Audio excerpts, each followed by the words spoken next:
Assalamualaikum warahmatullahi wabarakatuh. Hello everyone. We are from Group 5 and we are going to present about a fresh water crisis in Papua.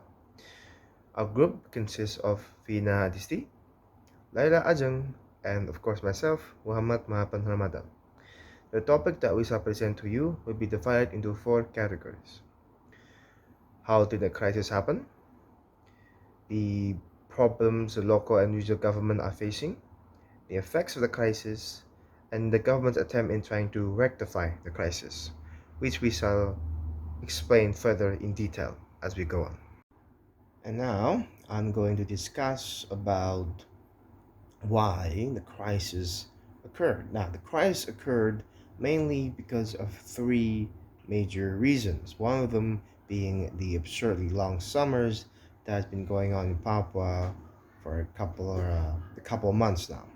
Actually, it's been a year, and frankly, it has caused a severe reduction in both water supply and water reservoirs, as well as causing many wells in many villages to dry up, and that has caused many of those villages to be threatened due to the wells acting as its lifeblood.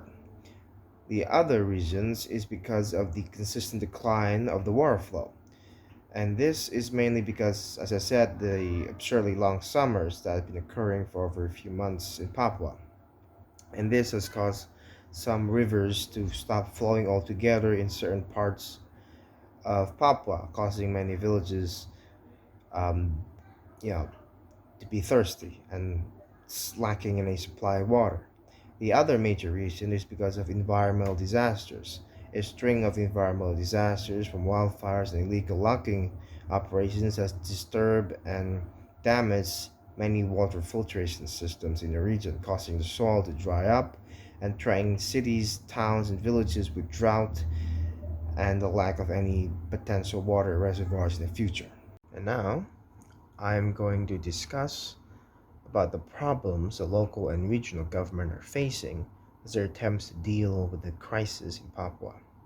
Now, there are 2 major problems that are still ongoing there as we present this case right now, and one of them was that people are kept bathing in swamp water, in a swamp, because, as I mentioned before, due to severe decline of the water flow, the long summers, and the fact that the water reservoirs are getting dried out, people are resorting to taking water from the swamp to either rinse it as best they can to drink it or bathing in it. This has caused a severe increase of diseases such as cholera in among the populace. And not only that, the governments are dealing with providing enough adequate water, they now have to deal with a rampant increases of bacterial diseases such as cholera. The second problem is that people are buying water for consumption, and this has caused a massive inflation of water supply in the whole region. In fact, the economy almost stopped dead during this crisis because the prices for water keep on increasing and increasing, and the government, both local and regional, attempts to rectify this the best they can, but as we present right now, it is still ongoing and it's still a big problem. Hello everyone, my name is Laillia Ajeng Anindyah. Today, I'd like to talk to you about the effects of the crisis and the government attempts to rectify the crisis. The effect of the crisis. This drought occurs more frequently during the dry season, which is marked by water sources such as wells, rivers, reservoirs, and other water courses that are dry and even have no more water discharge in them. Here, I'll describe and provide a brief explanation of some of impacts caused by drought in this area on the lives of its people. And the first one is diseases began to spread and infect major population areas. The people in this area are suffering from skin diseases because it is difficult to get clean water. They bathe using rain or swamp water, and they don't even bathe for long periods of time. This causes them to get skin diseases when they lack a bath using dirty swamp water or even don't bathe, so that their bodies are infested with germs that cause skin diseases. And then economic instability. Due to drought in a long period of time, this causes the plants to die, while the local people grow their own food for getting their daily food. Whatever they eat is what they plant in their garden. And there are also people who raise animals such as partridge, rabbits, and pigs. Because the selling price of livestock is expensive, it is not uncommon for those who own livestock to sell their livestock to meet their needs. For example, the need for children to go to school.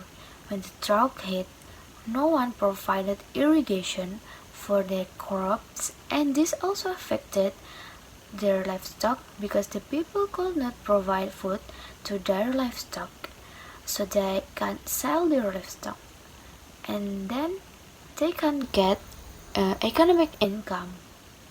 So standards of living decreases.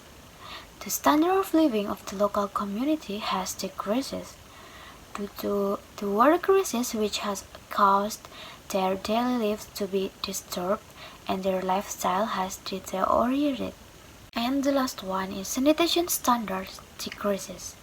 The difficulty of finding clean water sources has made residents prefer not to bathe and use the water they get only for drinking, and even they drink little by little to save the water supply they have.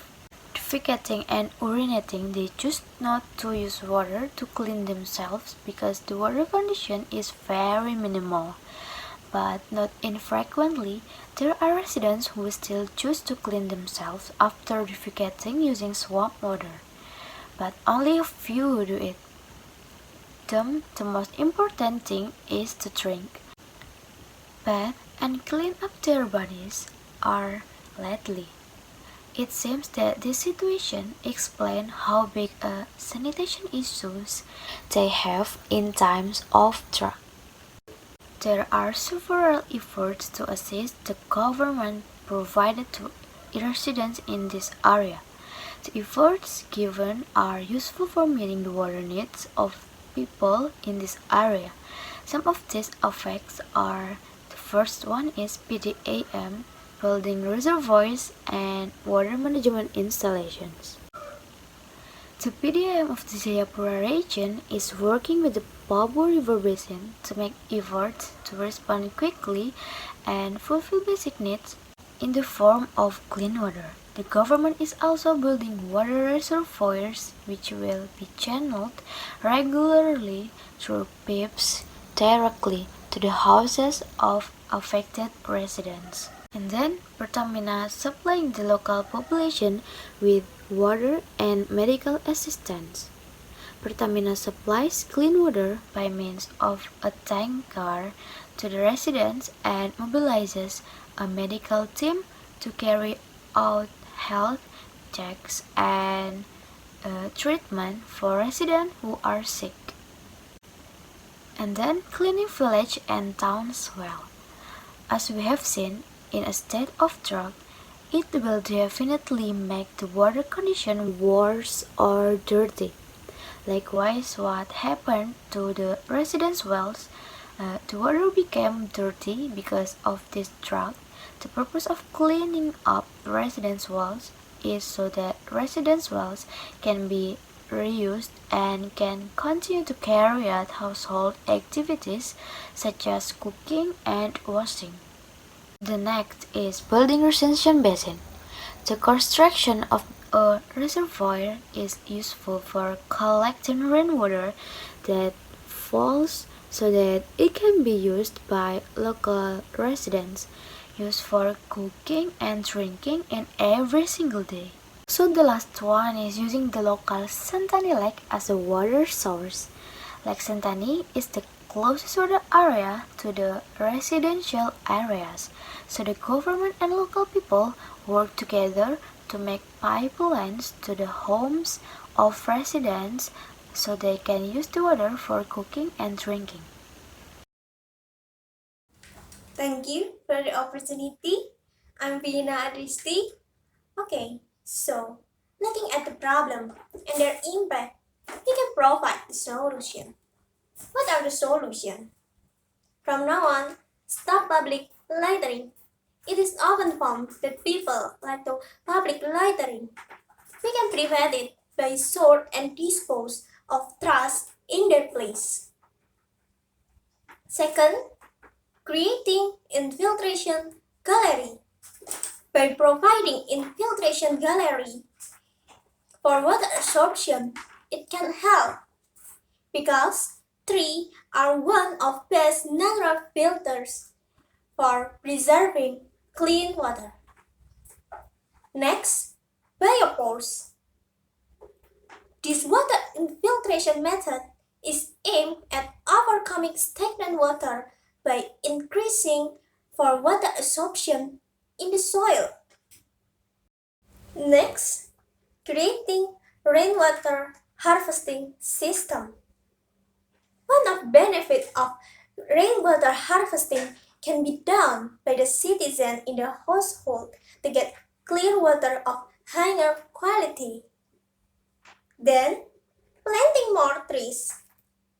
The benefit of trees are very important to make water long-last in the soil and produce oxygen in the long run, overcome the clean water crisis.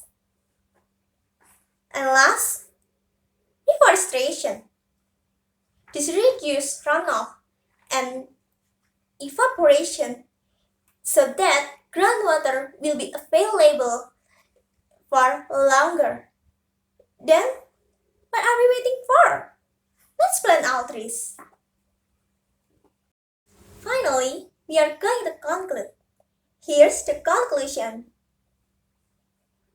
The freshwater crisis in Papua was caused by long summer that resulted in catastrophic disaster for the local population. Attempts by local water companies, or we call it PDIM, are building reservoir and water management installation. Next, Pertamina are supplying the local population with water and medical assistance. And lastly, the government are cleaning village and towns well, building retention basin, and using the local Sentinel Lake as a water source to give aid to the region afflicted with this crisis. Thank you for your attention. See you on the next opportunity. Wassalamualaikum warahmatullahi wabarakatuh.